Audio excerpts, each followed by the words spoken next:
Uma das descobertas mais surpreendentes na história da genética humana começou não em um laboratório, mas em um país líbio. Deserto tão seco que talvez não caia chuva. Por uma década. Em 2003, um arqueólogo dirigiu profundamente para dentro do Tadrat Akus, montanhas, e encontraram duas mulheres, fragmentos não poeira pele intacta, coriáceo inconfundivelmente humano, enterrado há 7.000 anos envolto em tecido. Esteiras preservadas pelo mesmo calor brutal. Isso deveria tê-los destruído há muito tempo atrás. Levou 20 anos, 3 pesquisas, equipes e tecnologia que ainda não existiam. Existem para entender o que essas duas mulheres estavam realmente se escondendo. E quando os cientistas finalmente decodificaram o DNA deles, eles descobriram algo que ninguém esperava. Uma linhagem que não correspondia a nenhuma pessoa viva Na Terra não há registro de genoma antigo. Todo um ramo da humanidade que viveram, sobreviveram e desapareceram, deixando para trás quase nenhum vestígio. É deles. História. Para entender por que essa descoberta bate tão forte, você primeiro precisa de entender o que todos acreditavam antes. Isso, entre aproximadamente 14.500 e há 5.000 anos, o Saara não era um deserto, era algo mais. Inteiramente. Lagos permanentes pontilhavam uma paisagem de campos abertos. Rios serpenteavam por entre eles. Florestas.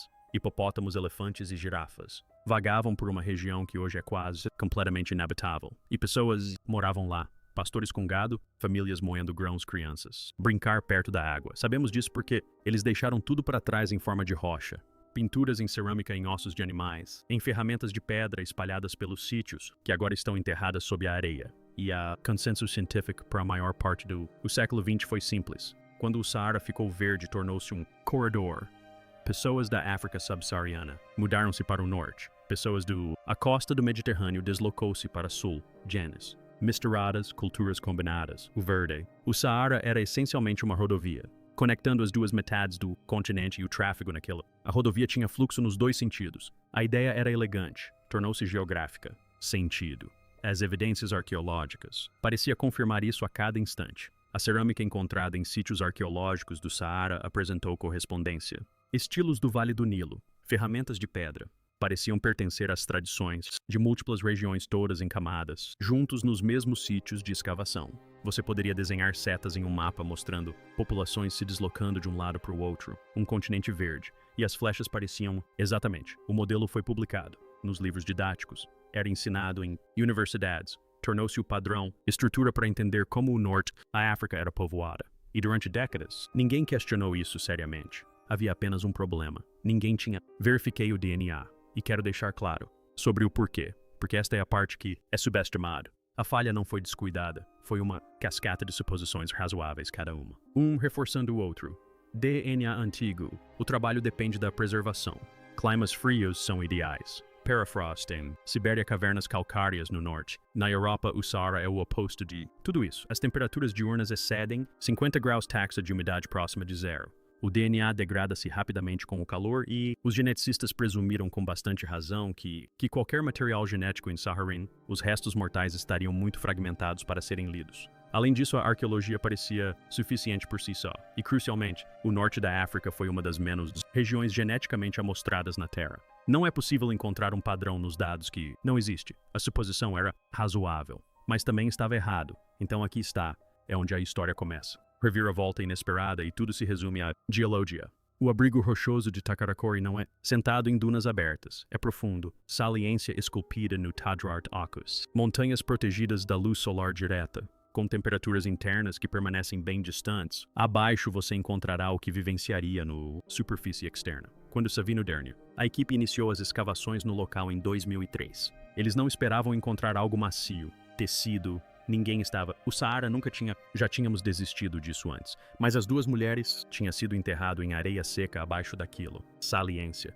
E essa combinação, a sombra, temperaturas estáveis, a proximidade. Umidade zero criou algo que cientistas descreveriam mais tarde como uma câmara de dessecação natural.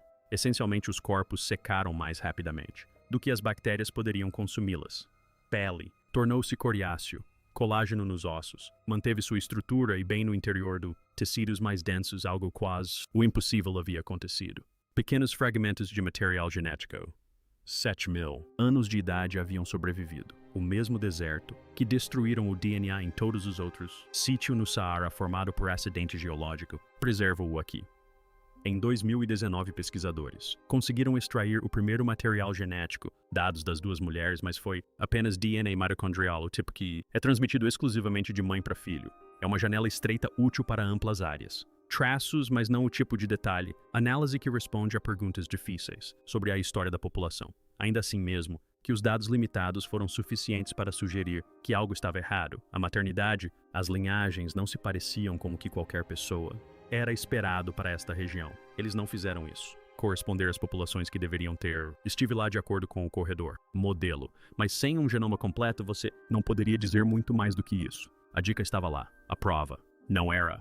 Isso mudou em abril de 2025. Uma equipe liderada pela paleogeneticista Natada, Salem no Instituto Max Planck para Antropologia Evolutiva em Leipzig, publicou um estudo na Nature que fez o que a maioria dos geneticistas considerava essencialmente impossível. Eles sequenciaram os genomas completos de ambos. Mulheres Takarakori, não apenas uma fragmento mitochondrial, ou todo genoma. Os primeiros genomas antigos completos já se recuperou de um dos mais quentes ambientes na Terra. 20 anos depois, naquela primeira escavação, as duas mulheres, enterradas no deserto, finalmente estavam prontos para contar a sua história. E não era nada. Como todos previram, aqui está. O que a equipe de Salem descobriu e por quê. Paralisou a comunidade científica em suas faixas, quando compararam os dois genomas contra quase 800 atuais, indivíduos da África do Oriente Próximo e no sul da Europa, bem como em mais de 100 genomas antigos do mesmo regiões. O resultado não foi ambíguo. As mulheres Takarakori não carregavam nada. Ancestralidade africana subsaariana. Nenhuma nem mesmo uma. Traço.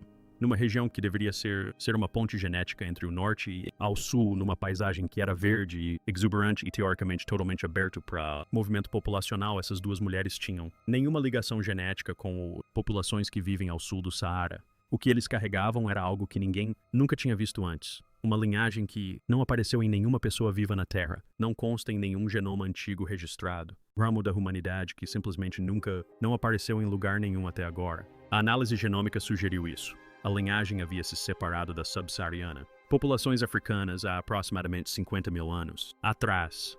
Pense no que estava acontecendo naquele momento. Os humanos modernos eram começando a grande migração para fora de África. Um ramo da humanidade era expandindo-se para a Europa e Ásia, disseminando-se em todo o planeta. E o grupo ficou. Eles ficaram no norte, África, e depois por dezenas de milhares Durante anos eles permaneceram isolados. Cientistas. Podemos chamar isso de população fantasma. Um grupo cuja existência sempre fora apenas vislumbrados como tênues ecos estatísticos em o DNA de pessoas vivas, sussurros. Enterrado dentro de outros genomas, sugerindo que algo ali existiu, mas cujos vestígios reais nunca foram encontrados até Takarakori. Há um detalhe adicional que torna esse isolamento ainda mais impressionante. As duas mulheres possuíam DNA neandertal, mas apenas cerca de 0%, aproximadamente 1/10 da quantidade encontrada em humanos modernos não africanos. Esse traço só poderia ter sido adquirido fora da África, já que os neandertais viviam na Eurásia. Assim, em algum momento inicial, uma pequena quantidade de material genético externo se infiltrou e então a porta se fechou. Por dezenas de milhares de anos depois disso, essa população viveu em isolamento genético quase total. E há mais um elemento que une tudo isso. Os caçadores-coletores de 15 mil anos da caverna de Taferalt em Marrocos carregam a mesma assinatura genética profundamente enraizada no norte da África. Duas populações separadas por 8 mil anos e 2 mil quilômetros equidistantes dos africanos subsaarianos. Isso não é coincidência, é continuidade. E significa que o modelo de corredor não era apenas incompleto. Ele descrevia algo que geneticamente pelo menos nunca aconteceu de fato. A cultura viajou através do verdejante Saara. Os genes não. Agora é aqui que a história se complica. Porque o Saara não é um caso isolado. Quando começamos a analisar as evidências de DNA antigo de outras partes do mundo, um padrão emerge que francamente é difícil de aceitar. Em todos os lugares onde os pesquisadores conseguiram recuperar material genético de restos mortais antigos, eles continuam encontrando o mesmo resultado perturbador.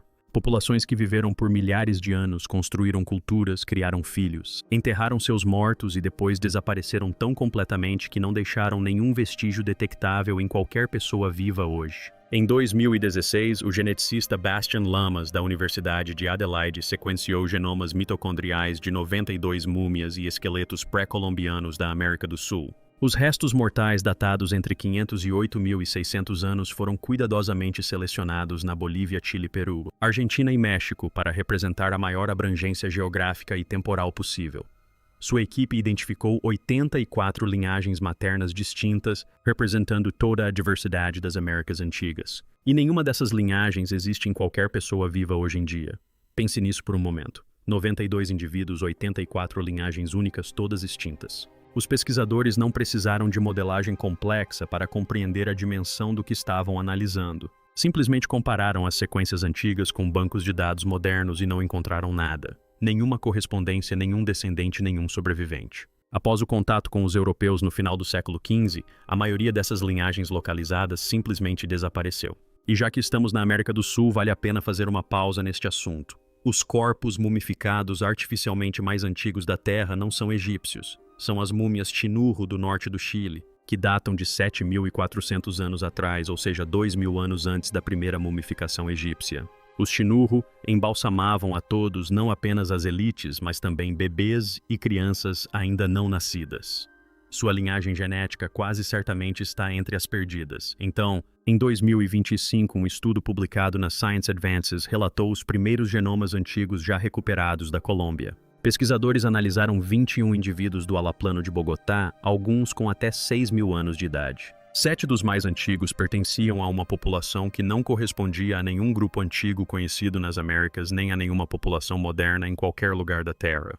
Há 2.000 anos, eles haviam desaparecido, substituídos completamente por um grupo geneticamente diferente vindo da América Central. 3 continentes, escalas de tempo diferentes, causas diferentes, mesmo resultado. Populações inteiras, vivas por milênios dizimadas sem um único sobrevivente genético. O Saara não foi a exceção, foi a regra. Agora quero ser honesto sobre algo porque as evidências aqui realmente apontam em duas direções e acho que merecem mais do que um resumo superficial. Os contra-argumentos são reais e merecem ser levados a sério. A amostra de Takarakori consiste em 2 indivíduos de um único abrigo rochoso. 2 pessoas não podem representar toda a história genética de uma região inteira que abrange milhões de quilômetros quadrados. Essa é uma ressalva legítima, e os próprios pesquisadores a reconhecem. Alguns geneticistas populacionais também apontaram que o Saara Verde não era uma paisagem aberta e uniforme. Era um mosaico de ecossistemas, lagos, cadeias de montanhas, florestas, pântanos, cada um potencialmente criando barreiras naturais que mantinham as comunidades humanas separadas mesmo durante o período úmido. O isolamento, em outras palavras, pode ter uma explicação mais simples do que uma divergência drástica de 50.000 anos. A geografia pode ter sido a responsável pela separação e não a história antiga.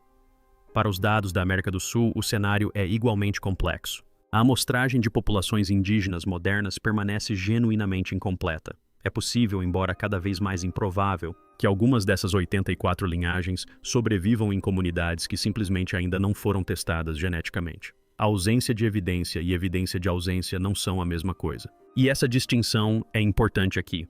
Reescrevi esta seção mais de uma vez porque não estou totalmente convencido de que o modelo de corredor esteja completamente morto. O intercâmbio cultural através do verdejante Saara de fato ocorreu.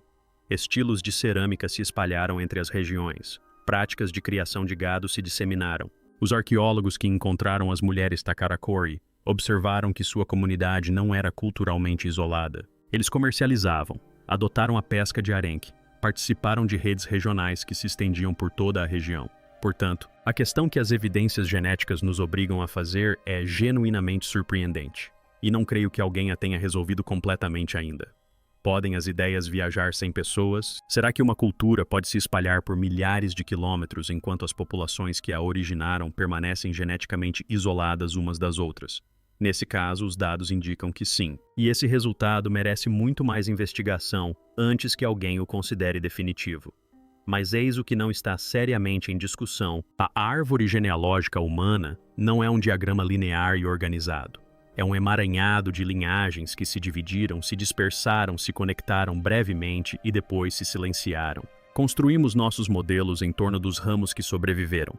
Presumimos que os sobreviventes contaram toda a história. As múmias estão nos mostrando que os ramos que perdemos eram tão numerosos, tão disseminados e tão antigos quanto os que resistiram. Simplesmente nunca soubemos procurá-los.